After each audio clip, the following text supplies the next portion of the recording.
ట్రంప్కి ఉత్తర Korea president Kim Jong strong warning ఇస్తున్నాడు. ఇప్పుడు వెనిజువెలా అధ్యక్షుడు మదోరోను వెంటనే రిలీజ్ చేయి, వదిలేకపోతే కనుక మూడో ప్రపంచ యుద్ధం తప్పదు అంటూ వార్నింగ్ ఇచ్చాడు. అమెరికా చర్యలు యుద్ధానికి దారితీస్తున్నాయి అండ్ మదోరో నా స్నేహితుడు, మదోరో జోలికి మీరు రావద్దంటూ వార్నింగ్ ఇచ్చాడు. ట్రంప్ ప్రతి అడుగును గమనిస్తున్నాను నేను. ఇటీవల మిసైల్స్ టెస్టులను కూడా స్పీడప్ చేశాడు కిమ్. ఉత్తర కొరియా మిసైల్స్ టెస్టులతో ఇటు జపాన్, సౌత్ కొరియా, అలాగే అమెరికా ఇవన్నీ కూడా ఒక్కసారిగా అలర్ట్ అయ్యాయి. ఇలాంటి సమయంలో మొత్తానికైతే గతంలో ఇటు ట్రంప్ పర్సనల్గా లెటర్స్ని కూడా కిమ్ జాంగ్కి పంపించాడు.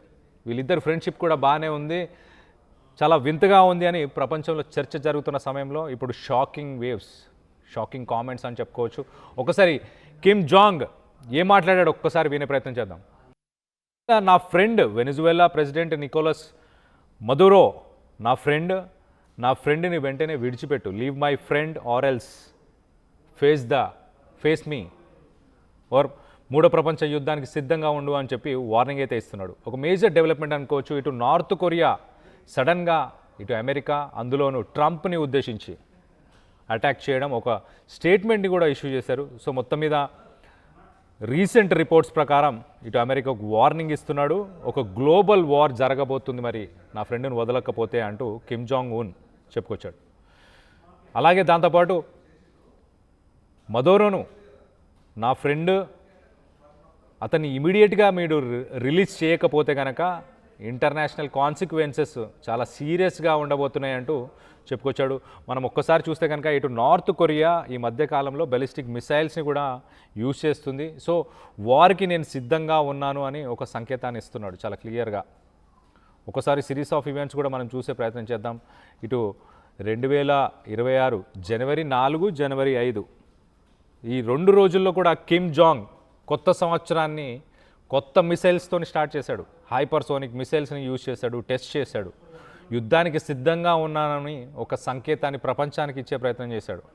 దాని తర్వాత ఇప్పుడు కట్ చేస్తే వెనిజువెలా వార్నింగ్ సడన్గా ఇటు మదోరో నా ఫ్రెండ్, నా బెస్ట్ ఫ్రెండ్, నా ఫ్రెండ్ను వదలకపోతే మూడో ప్రపంచ యుద్ధం జరుగుతుంది, ఖచ్చితంగా నేను మూడో ప్రపంచ యుద్ధాన్ని మొదలు పెడతాను అంటూ ఇటు డైరెక్ట్ ట్రంప్కే వార్నింగ్ ఇస్తున్నాడు. దాని తర్వాత ఇటు యుక్రెయిన్ రష్యా వార్లో కూడా కిమ్ జాంగ్ ఒక కీలక పాత్ర పోషిస్తున్నాడు. చాలా ఇంపార్టెంట్ రోల్ అని చెప్పుకోవచ్చు. ఇటు నార్త్ కొరియాకు సంబంధించిన ట్రూప్స్ని రష్యాని సపోర్ట్ చేస్తూ ఫైట్ చేయడానికి ఆ యుద్ధానికి పంపించాడు. ఇప్పటికీ ఆ యుద్ధంలో నార్త్ కొరియా సోల్జర్స్ అక్కడ ఆల్రెడీ ఫైట్ చేస్తున్నారు. సో రష్యాతో గుడ్ టర్మ్స్లో ఉన్నాడు. ఇప్పుడు ఇన్విజిబుల్ అలయన్స్ అని అంటున్నారు ప్రపంచం వ్యాప్తంగా. అలాగే రీసెంట్ టైమ్స్లో కూడా ఇటు 2026 న్యూ ఇయర్కి సంబంధించి మెసేజ్ ఇచ్చినప్పుడు కిమ్ జాంగ్ ఈ నార్త్ కొరియన్ ట్రూప్స్ని పొగిడాడు. చాలా హీరోయిక్గా మీరు పోరాడుతున్నారు, ఇటు రష్యా తరఫున ఇటు యుక్రెయిన్కి ఎగెయిన్స్ట్గా మీరు పోరాడుతున్నారు అంటూ ఆయన వాళ్ళ గురించి చాలా గొప్పలు చెప్పుకొచ్చాడు. దాని తర్వాత ఇటు ట్రంప్ని ఉద్దేశిస్తూ ట్రంప్కి తనకి గతంలో ఒక మంచి రిలేషన్షిప్ ఉండే. ఎలాంటి రిలేషన్షిప్ అంటే ఇటు ట్రంప్ 2025 నుంచి 2026 ఇటు పర్సనల్గా లెటర్స్ రాసి కిమ్ జాంగ్కి పంపించేవాడు. ఈవెన్ కిమ్ జాంగ్ కూడా పర్సనల్గా లెటర్స్ పంపించేవాడు. వాళ్ళ రిలేషన్షిప్ని వెరీ గుడ్ రిలేషన్షిప్ అని చెప్పుకునేవాళ్ళు. ఇప్పుడు ప్రస్తుతానికి ఒక్కసారిగా ఆ స్టేటస్ అయితే ప్రస్తుతానికి చేంజ్ అయిపోయింది. ఆ రిలేషన్షిప్ స్టేటస్ చేంజ్ అయిపోయి ఇప్పుడు వార్నింగ్ ఇచ్చే స్టేజ్కి వెళ్ళిపోయింది. ఇటు కిమ్ జాంగ్ ఖచ్చితంగా మూడో ప్రపంచ యుద్ధానికి రెడీగా ఉండు అంటూ ట్రంప్కి చెప్పుకున్నాడు. అలాగే గతంలో చూస్తే ఇటు ట్రంప్ నార్త్ కొరియాని ఒక న్యూక్లియర్ స్టేట్గా రికగ్నైజ్ చేశాడు రీసెంట్ టైమ్స్లోనే. ఇవన్నీ జరిగిన తర్వాతనే ఇప్పుడైతే వార్నింగ్ ఇస్తున్నట్టు చాలా క్లియర్గా తెలుస్తుంది. దీనికి సంబంధించి మరింత ఇన్ఫర్మేషన్ తీసుకునే ప్రయత్నం చేద్దాం. మా ప్రతినిధి నా కొలీగ్ సచిన్ ఉన్నాడు, సచిన్తో మాట్లాడి తెలుసుకునే ప్రయత్నం చేద్దాం. సచిన్, కిమ్ జాంగ్, ట్రంప్ ఇద్దరు గుడ్ ఫ్రెండ్స్ లాగా ఉన్నారు. లాస్ట్ ఇయర్ అంతా పర్సనల్గా లవ్ లెటర్స్ రాసుకున్నట్టు సబ్స్టాన్షియల్గా ఇద్దరు పర్సనల్గా లెటర్స్ కూడా షేర్ చేసుకున్నారు. ట్రంప్ కిమ్ని పొగడడం, కిమ్ ట్రంప్ని పొగడడం, ఇదంతా చూసి ప్రపంచం అంతా ఒక్కసారి షాక్ అయింది. అలాంటిది ఆల్ ఆఫ్ ఎ సడన్ ఇటు వెనిజువెలా ప్రెసిడెంట్ మదోరో నా ఫ్రెండ్ని రిలీజ్ చేయకపోతే మూడో ప్రపంచ యుద్ధం ఖచ్చితంగా మొదలవుతుంది అంటూ ఆయన వార్నింగ్ ఇస్తున్నాడు. సో ఎలా చూడాలి అంటే కిమ్ జాంగ్ని నమ్మొచ్చా? అంటే ఆయన నిజంగా యుద్ధానికి వెళ్ళే అవకాశం ఉందా?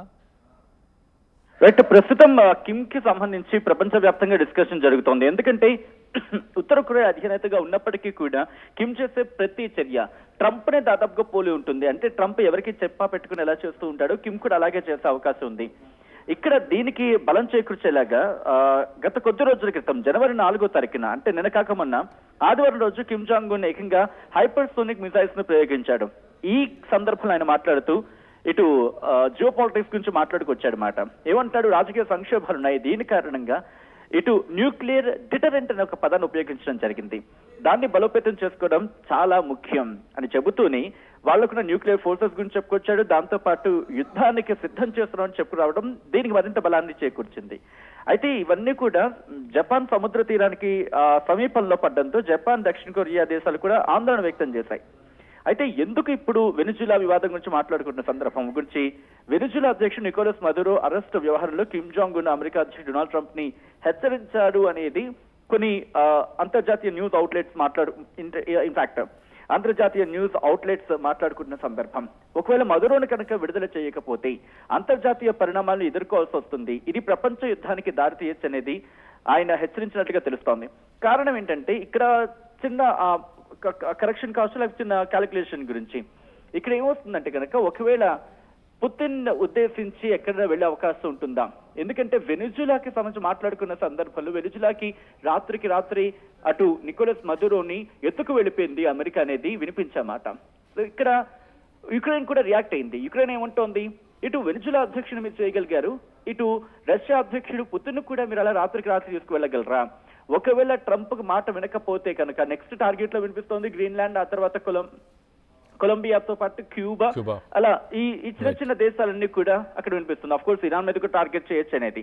ఒకవేళ ఇవన్నీ జరిగితే కనుక ఎప్పుడైతే వీటి మీద పట్టు సాధిస్తాడో ఆటోమేటిక్ గా ఇది ఉత్తర కొరియాకి సంబంధించి కిమ్ జాంగ్ ఉన్ వీళ్ళ మీద ఇంపాక్ట్ చూపించే అవకాశం ఉంది. ఉత్తర కొరియా మీద కూడా ఇంపాక్ట్ చూపించవచ్చు. అంటే let me give a brief note on this. Greenland అనేది చాలా కీలకం. ఒకవేళ గ్రీన్లాండ్ కనుక స్వాధీనం చేసుకుంటే అమెరికా అనేది అక్కడ నుంచి రష్యా మీద వాళ్ళు ఫోకస్ చేయొచ్చు. అంటే ఎప్పటికప్పుడు వాళ్ళ ఫోకస్ ని మరి ముఖ్యంగా చెప్పాలంటే యుద్ధానికి సంబంధించి ఒకవేళ ఏదైనా పరిస్థితి దాపురిస్తే కనుక అటువంటి పరిస్థితులకు వెళితే కనుక వెంటనే అక్కడ పరిస్థితిని దూరం నుంచి అబ్జర్వ్ చేసే అవకాశం ఉంటుంది. సో ఒక కన్నేసి ఉంచడానికి ఉపయోగపడుతుంది. ఒకవేళ అదే జరిగితే కనుక వీ కెన్ సీ ఇట్. ఎందుకంటే ఉత్తర కొరియా అలాగే రష్యా ఇవన్నీ కూడా కాస్త వీళ్ళ మధ్య ఒక స్నేహ సంబంధం అనేది మనకి క్లియర్ గా కనిపిస్తూ ఉంటుంది కళ్యాణ్. సో ఒకవేళ అదే పరిస్థితులు కనుక ఏర్పడితే అంటే ఇప్పుడు ట్రంప్ కనుక నికోలస్ మదురోను విడిచిపెట్టకపోయినా, ఎందుకంటే నెక్స్ట్ మాటలు కనిపిస్తున్నాయి కదా, గ్రీన్లాండ్ ఎలాగైనా సొంతం చేసుకుంటా అంటున్నాడు, కొలంబియా మీద పెద్ద మేము కష్టపడాల్సిన అవసరం ఏముంది, ఇంక 20 రోజుల్లో మా సొంతం అయిపోతుంది అంటున్నాడు.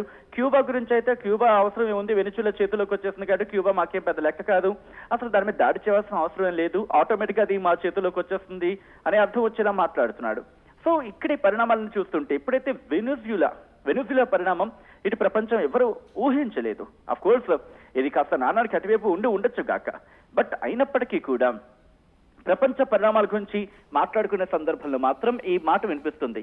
ఎందుకని ఇటు గ్రీన్లాండ్ మీద కనుక ఇటు ట్రంప్ పట్టు బిగించగలిగితే, గ్రీన్లాండ్ మీద కనుక ట్రంప్ పట్టు బిగించగలిగితే ఇటు ఏకంగా మీరు చూడొచ్చు గ్రీన్లాండ్ మీద కనుక ఇటు ట్రంప్ తన సైన్యాన్ని మోహరిస్తాడు. ఇప్పటికే ఉన్న సందర్భం ఒక సైనిక స్థావరం ఇక్కడి నుంచి అంటే బెలారస్ యుక్రెయిన్ కి సంబంధించి మరి ముఖ్యంగా రష్యా మీద చాలా ఫోకస్ అవ్వచ్చు.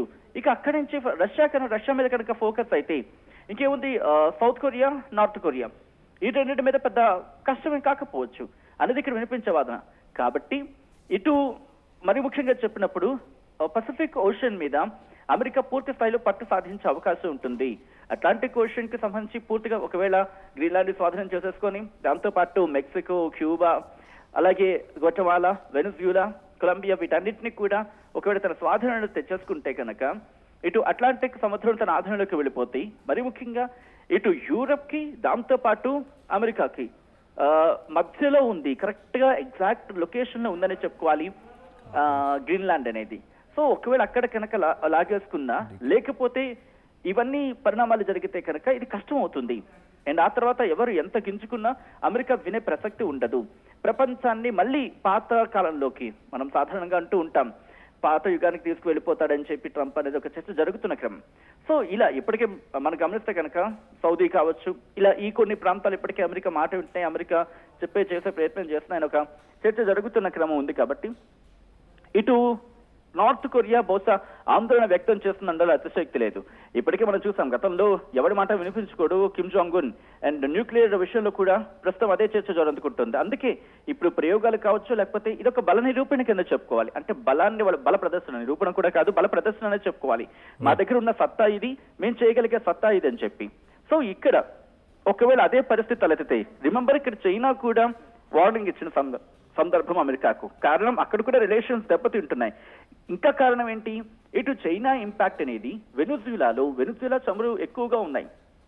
అమెరికా కాకుండా, అమెరికా అక్కడ అఫ్ కోర్స్ వాళ్ళ జాతీయకరణ చేసుకున్న నేపథ్యంలో అక్కడి నుంచి వాళ్ళందరూ తరిమేశారు. సో అమెరికా కంపెనీ వెళ్ళిపోయాయి. ఇక్కడ చైనా ఆధిపత్యం ప్రారంభమైంది. చైనా కంపెనీలు అనేవి ఎక్కువగా అక్కడ ఆయిల్ రిసోర్సెస్, ఆయిల్ మీద వర్కౌట్ చేయడం జరిగింది. కాబట్టి ఇప్పుడు వాళ్ళ ఆధిపత్యాన్ని పూర్తిగా అణిచివేయాలి. అందుకనే వెనిజులా అధ్యక్షుడు మదురోని అక్కడి నుంచి తీసుకువెళ్ళిపోవడం, లేకపోతే వెనిజులాని టార్గెట్ చేయడం. అఫ్ కోర్స్ ఇప్పుడు వచ్చిన రొడ్రిగో అనుకుంటా, sorry for the maybe subject the correction, తాత్కాలిక అధ్యక్షురాలుగా ఉన్నారు ఆమె కూడా వార్నింగ్ ఇచ్చారు. ఏమంటున్నాడు ట్రంప్, ఒకవేళ మీరు కూడా నేను చెప్పినట్టు వినకపోతే మీరు కూడా మీకు అంతకన్నా దారుణమైన గతి పట్టిస్తానని చెప్పి హెచ్చరిస్తున్నాడు. సో వీటన్నిటిని దృష్టిలో పెట్టుకుని ప్రపంచ దేశాలు, మరి ముఖ్యంగా యూరప్ కి సంబంధించి ఒక్కటయ్యే ప్రయత్నం చేస్తున్నాయి. కానీ ఎక్కడ రష్యా కావచ్చు, at the same time North Korea, South Korea, Russia of course ఖండించింది. బట్ ఒక బలమైన ఖండన అనేది వినిపిస్తోందంటే కనుక నిర్మోహమాటంగా ఇక్కడ కిమ్ జాంగ్ ఉన్ కి ట్రంప్ కి వార్నింగ్ ఇవ్వడం అనేది. ఎందుకంటే కిమ్ జాంగ్ ఉన్ సంగతి ట్రంప్ కి తెలుసు, ట్రంప్ సంగతి కిమ్ జాంగ్ ఉన్ కి తెలుసు. ఇద్దరికిద్దరు కూడా ఒకే కైండ్ ఆఫ్ మైండ్ సెట్ అనలో అతిశయోక్తి లేదు. ఇంకా ట్రంప్ అయినా కొన్నిసార్లు ఆలోచిస్తాడు, ఆచితూచి వ్యవహరిస్తాడేమో, కానీ కిమ్ అనే వ్యక్తి కిమ్ అనకుండా మొత్తం పరిహారించేస్తాడు. బయటికి సౌండ్ రాకుండా, అంటే బయటికి ఇన్ఫర్మేషన్ రాకుండానే తన ప్రయోగాలు తను చేస్తూ ఉంటాడు. ఇలా అనేక రకాలైన మాటలు, అనేక రకాలైన ఇక్కడ వినిపిస్తూ ఉంటాయి. కాబట్టి ఇప్పుడు కిమ్ జాంగ్ ఉన్ ఏం చేస్తారనేది ఆసక్తికరంగా మారింది సౌత్ కొరియా, నార్త్ కొరియాల మధ్య. ఇక్కడ ఇంకొక ఇంట్రెస్టింగ్ అంశం ఏంటంటే, ఇప్పుడు ట్రంప్ అనే వ్యక్తి ఏమైనా చేయగలరా? ఎందుకంటే నార్త్ కొరియా, సౌత్ కొరియా మధ్య మనం ఇష్యూస్ చూస్తున్నాం. ఒకవేళ ఇదే అంటే వెనిజులాను అమెరికా హస్తగతం చేసుకునే ప్రయత్నం చేస్తుందా, లేకపోతే తన చెప్పు చేతిలో పెట్టుకునే ప్రభుత్వాన్ని ఏర్పాటు చేస్తుందా, లేకపోతే అధ్యక్షుని తీసుకువెళ్ళిపోయిందనే ఈ కాంటెక్స్ లో నార్త్ కొరియా కూడా అదే వార్నింగ్ ఇచ్చి సౌత్ కొరియాను లాగేసుకుంటే అమెరికా మాట ఏంటి? అలా అని చెప్పి ఇక్కడ తైవాన్ విషయంలో చైనా ఒకవేళ అదే చేస్తే కనుక ట్రంప్ చూస్తూ ఊరుకుంటాడా? అండ్ ఇదే పరిస్థితిని యుక్రెయిన్ విషయంలో రష్యా చేస్తూ ఊరుకుంటాడా? ఇలా ఈ ఈక్వేషన్స్ అన్ని ఇప్పుడు తెర మీదకి వచ్చే అవకాశం ఉంది. అండ్ ఇంకో విషయం ఏంటంటే, ఇక్కడ నేటో గురించి కూడా ప్రశ్న తలెత్తుతోంది కళ్యాణ్. ఎందుకు ప్రశ్న తలెత్తుతున్న ప్రశ్న మీరు అడిగితే కనుక, గ్రీన్లాండ్ విషయంలో ఇక్కడ గ్రీన్లాండ్ గురించి మాట్లాడుకున్న సందర్భంలో డెన్మార్క్ నుంచి అఫ్ కోర్స్ స్వయం ప్రతిపత్తతో ఉన్నప్పటికీ కూడా డెన్మార్క్ లో భాగం అనే ఒక మాట వినిపిస్తుంది. సో ఇక్కడికి ప్రత్యేక రాయబారిని అమెరికా పంపించడం కూడా ఆందోళన కలిగిస్తోంది. డెన్మార్క్ కూడా, ఐ థింక్ డెన్మార్క్ ప్రధాని కూడా కాస్త హెచ్చరించారు, మీరు కనుక అక్కడ ఏవైనా అంటే వెనిజులా లాంటి పరిస్థితులు కనుక గ్రీన్లాండ్ లో మీరు తీసుకొస్తే కనుక నేటో కూటమి అంటే బహుశా ఇది ఈ ఈక్వేషన్ ని కిమ్ జాంగ్ ఉన్ పట్టుకున్నట్టు భావించాలి. ఒకవేళ ఇక్కడ నేటో కనుక వీకెన్ అయిపోయింది అనుకుందాం, నేటో కనుక పూర్తిగా బలహీన పడిపోయింది అనుకుందాం, అప్పుడు ఏమవుతుంది, అడ్వాంటేజ్ అనేది ఆబ్వియస్లీ మనం మాట్లాడుకున్న సందర్భంలో కిమ్ జాంగ్ ఉన్ కలిసి వచ్చే అవకాశం ఉంటుంది. కాబట్టి బహుశా ఈ స్టేట్మెంట్ ఇవ్వడం వెనకాల అనేక రకాల సాధ్యాల గురించి మాట్లాడుకోవచ్చు అనుకోవడంలో అతిశయోక్తి లేదని చెప్పుకోవాలి. బట్ బహుశా ఇది మాటల వరకే పరిమితం అవుతుందా, లేకపోతే ఇంకా ముందుకు వెళ్తుందా అనేది మాత్రం ఒక ఇంట్రెస్టింగ్ డిస్కషన్ దారితీసే అవకాశం ఉంటుందండలో అతిశయోక్తి లేదు ఇక్కడ తెలియాలి. Right Sachin, thanks for the latest update. మొత్తం మీద జనవరి 3న యుఎస్ స్పెషల్ ఫోర్సెస్ ఒక ఆపరేషన్ని కండక్ట్ చేసి ఇటు ముదోరోని ఆయన ప్యాలెస్లోనే ఆయనని అక్కడి నుంచి అరెస్ట్ చేసుకొని ఇటు అమెరికాకి తీసుకెళ్ళడం ఇదంతా జరిగిన వెంటనే జనవరి 4th, జనవరి 5th వెరీ నెక్స్ట్ డే, ఆ నెక్స్ట్ డేనే కిమ్ జాంగ్ ఇటు నార్త్ కొరియాలో కిమ్ జాంగ్ న్యూక్లియర్ మిసైల్స్ని, హైపర్సోనిక్ మిసైల్స్ని ప్రయోగించాడు. అంటే నా దగ్గర న్యూక్లియర్ పవర్ ఉంది, మీరు నా జోలికి వస్తే మాత్రం ఊరుకోను, మూడో ప్రపంచ యుద్ధానికి రెడీగా ఉన్నాను అని సంకేతాన్ని వెరీ నెక్స్ట్ డే ఆయన గతంలో కూడా కొన్నిసార్లు ఇదే విషయాన్ని కూడా చెప్పే ప్రయత్నం చేశాడు. సో 24 అవర్స్నే ఈ హైపర్ సోనిక్ మిసైల్ టెస్టులు చేయడం. దాని తర్వాత ఇటు నార్త్ కొరియాకు సంబంధించిన స్టేట్ మీడియా ఎప్పుడూ ఇలాంటి స్టేట్మెంట్ ఇవ్వలేదు. ఏంటి ఆ స్టేట్మెంట్ ఏంటంటే, ఇటు మదోరో నా పర్సనల్ ఫ్రెండ్ అని చెప్పి ఒక వర్డ్ని యూజ్ చేయడం, అలాగే కామ్రేడ్ ఇన్ ఆర్మ్స్. ఎందుకు అని అంటే కామ్రేడ్ ఇన్ ఆర్మ్స్, మేమిద్దరం ఫ్రెండ్స్, అలాగే ఒక దేశానికి సంబంధించిన సోవర్నిటీ దాన్ని కూడా భంగపరిచింది అమెరికా అంటూ ఈ స్టేట్మెంట్ని కంట్రీకి, నార్త్ కొరియాకి సంబంధించిన స్టేట్ మీడియా అఫీషియల్గా రిలీజ్ చేసింది. దాంతోపాటు న్యూక్లియర్ జస్టిఫికేషన్ ఒకసారి మనం చూస్తే కనుక ఇటు కిమ్ అలాగే మదురో వాళ్ళిద్దరు కూడా ఇటు ఒకరికొకరు ఇటు అమెరికా నుంచి శాంక్షన్స్ పొందిన వాళ్ళే. ఇటు వెనిజువెలా, నార్త్ కొరియా రెండు కంట్రీస్ మీద కూడా అమెరికా అలాగే ట్రంప్ శాంక్షన్స్ విధించాడు గతం నుంచి కూడా. సో వీళ్ళిద్దరికీ ఒక రిలేషన్ ఉంది. వీళ్ళిద్దరు 2019 నుంచి కూడా ఎక్స్చేంజ్ చేసుకున్నారు. ఇటు వెనిజువెలా నుంచి మదరో ఫ్యూయల్ని ఇచ్చాడు కిమ్ జాంగ్కి. కిమ్ జాంగ్ ఇటు వెనిజువెలాకి సంబంధించిన మిలిటరీ వాళ్ళని ట్రైనింగ్ చేయడం, అలాగే cyber warfare, so military training exercises, దానికి సంబంధించిన ఎక్విప్మెంట్స్, హార్డ్వేరు ఇలాంటివన్నీ కూడా ఎక్స్చేంజ్ చేసుకున్నారు. ఎవరు? ఇటు వెనిజువెలా అలాగే ఇటు నార్త్ కొరియా. కిమ్ జాంగ్ అలాగే ఇటు మదోరో 2019 నుంచి ఇదంతా చేసుకున్నట్టు తెలుస్తుంది. సో 2019 తర్వాత ఇప్పుడు ప్రజెంట్ సిచ్యువేషన్కి ఒక్కసారి మనం చూస్తే కనుక కిమ్ మదోరో వాళ్ళు కూడా రెగ్యులర్ బేసిస్లో వాళ్ళిద్దరు కూడా లెటర్స్ ఎక్స్చేంజ్ చేసుకోవడం, కంగ్రాచులేట్ చేసుకోవడం, అలాగే ఒక గ్లోబల్ సౌత్ రెసిస్టెన్స్కి మేము స్టాండ్ అవ్వాలి అంటూ ఇటు గతంలో మదోరో అలాగే కిమ్ జాంగ్ వీళ్ళిద్దరు కూడా ఆ డెసిషన్ తీసుకున్నట్టు తెలుస్తుంది. ఒక్కసారిగా తన ఫ్రెండ్ని, కిమ్ జాంగ్ ఫ్రెండ్ మదోరోని ఇటు అమెరికా, ఇటు ట్రంప్కి సంబంధించిన యుఎస్ స్పెషల్ ఫోర్సెస్ క్యాప్చర్ చేసి పట్టుకొని తీసుకెళ్ళిపోయిన వెంటనే ఒక్కసారిగా ఇటు న్యూక్లియర్ మిసైల్ టెస్ట్లు అవన్నీ చేశాడు. గతంలో కూడా ఇటు కిమ్ జాంగ్ కొన్ని స్టేట్మెంట్స్ చేశాడు. గతంలో కూడా ఇటు గదాఫీ, లిబియాకి సంబంధించిన ఇష్యూని ఆయన బయటకు తీసుకొచ్చి గదాఫీ న్యూక్లియర్ పవర్గా అవ్వాలనుకున్న సమయంలో అతన్ని అవ్వనివ్వలేదు, కానీ తర్వాత తనని అమెరికన్సే చంపేశారు. సో న్యూక్లియర్ పవర్గా ఉండకపోవడమే ఒక ప్రాబ్లం అయింది, అలాంటి ట్రాప్లోకి నేను వెళ్ళను అంటూ ఇటు కిమ్ జాంగ్ చెప్పుకొచ్చే ప్రయత్నం చేశాడు. సో న్యూక్లియర్ పవర్ ఉండాల్సిందే ఈ ప్రజెంట్ సిచ్యువేషన్స్లో, అది లేకపోతే ఇప్పుడు వెనిజువెలా కూడా లిబియా ఎలా అయితే ట్రాప్ అయిపోయిందో, ఎలాగైతే గద్దాఫీ ట్రాప్ అయిపోయాడో, అలాగా ఇటు మదోరో కూడా ట్రాప్ అయ్యాడు. కాబట్టే నా దగ్గర న్యూక్లియర్ పవర్ని పెట్టుకున్నాను, న్యూక్లియర్ పవర్ని నేను యూజ్ చేస్తాను అంటూ ఆయన చెప్పుకొస్తున్నాడు. సో మొత్తం మీద ఒక ఇంటెన్స్ సిచ్యువేషన్ అయితే క్రియేట్ అవుతుంది రానున్న రోజుల్లో. మరి ఇటు అమెరికా ప్రపంచ దేశాలని మొత్తాన్ని శాసిస్తుంది అని అంటే రెండు విషయాలు. ప్రపంచం మొత్తంలో ఎక్కడ పెట్రోల్ని కొనుగోలు చేసినా, ఎక్కడ పెట్రోల్ డీజిల్ని కొనుగోలు చేసినా దాన్ని డాలర్లోనే కొనుగోలు చేస్తున్నారు అన్ని ప్రపంచ దేశాలు. దానికి బదులుగా ఇప్పుడు బంగారాన్ని, లేకపోతే దానికి బదులుగా ప్రత్యామ్నాయాన్ని తీసుకొచ్చే ప్రయత్నం చేస్తున్నాయి ప్రపంచ దేశాలు. ఎస్పెషల్లీ బ్రిక్స్కి సంబంధించిన దేశాలు అన్నీ ప్రస్తుతానికి, బ్రిక్స్ ప్లస్ కంట్రీస్ అన్నీ కూడా ఒక ప్రత్యామ్నాయాన్ని, ఒక ఆల్టర్నేటివ్ని తీసుకొచ్చే ప్రయత్నం చేస్తున్నారు. సో 1950s ఇటు అమెరికా ఒప్పందాన్ని చేసుకుంది middle eastern countries, especially Dubai లాంటి దేశాలతోని. మీరు ప్రపంచ దేశాలకి ఎవరికి ఆయిల్ అమ్మినా కానీ మీరు డాలర్స్లోనే ట్రాన్సాక్షన్స్ చేయాలి అంటూ చేశారు. అప్పటి నుంచి ఈ ఆయిల్ కోసమే ప్రపంచ దేశాల్లో ఎక్కడున్నా ఈ ప్రపంచ దేశాల ఎకానమీస్ని కూడా శాసిస్తుంది అమెరికా అన్నదానికి అదే కారణం. ఇటు వెనిజువెలాని కూడా మనం ఒక్కసారి చూస్తే ప్రపంచ దేశాల మొత్తంలో కూడా హైయెస్ట్ రిజర్వ్స్ ఉన్న కంట్రీ వెనిజువెలా. ఆయిల్ ఎక్కువగా ఉన్న కంట్రీ ప్రపంచం మొత్తంలోనే వెనిజువెలా. అలాంటి వెనిజువెలా ప్రొడక్షన్ మాత్రం లేదు, ఆ ప్రొడక్షన్ సరిగ్గా లేదు, ఆ ఇన్ఫ్రాస్ట్రక్చర్ సరిగ్గా లేదు, మేమేమి ఇన్వెస్ట్ చేయము, కానీ వెనిజువెలాని ఇప్పుడు మేమే రూల్ చేస్తామంటూ ట్రంప్ గతంలో స్టేట్మెంట్స్ చేశాడు. ఈ లాస్ట్ 2-3 డేస్లో చేసిన ఆ స్టేట్మెంట్స్ మనం చూడొచ్చు. సో బేసికల్లీ ప్రపంచంలో biggest oil companies, oil producing companies అన్నీ కూడా అమెరికన్ కంపెనీసే. ఇప్పుడు ఆ కంపెనీస్కి వెనిజువెలాలో ఉన్న ఆయిల్ని ఇచ్చే ప్రయత్నం చేద్దామనేదే ట్రంప్ ఆలోచన. ఆయిల్ ద్వారా ప్రపంచ దేశాలని కంట్రోల్ చేద్దామని. ప్రపంచ దేశాలని ఇటు ట్రంప్ కానీ అమెరికా కానీ గతం నుంచి ఇప్పటిదాకా కంట్రోల్ చేస్తుంది ఆయిల్ వల్లనే. ఆయిల్కి సంబంధించిన ట్రాన్సాక్షన్స్ మీద, మిగతా ఎక్స్పోర్ట్స్ ఇంపోర్ట్స్ మీద ట్యాక్సెస్ విధించడం వల్ల. వీటన్నిటికీ కూడా మూల కారణం ఏంటి? ప్రతి ట్రాన్సాక్షన్, ఆయిల్కి సంబంధించిన ప్రతి ట్రాన్సాక్షన్ ప్రపంచంలో డాలర్ రూపంలోనే జరుగుతుంది కూడా ప్రస్తుతానికి.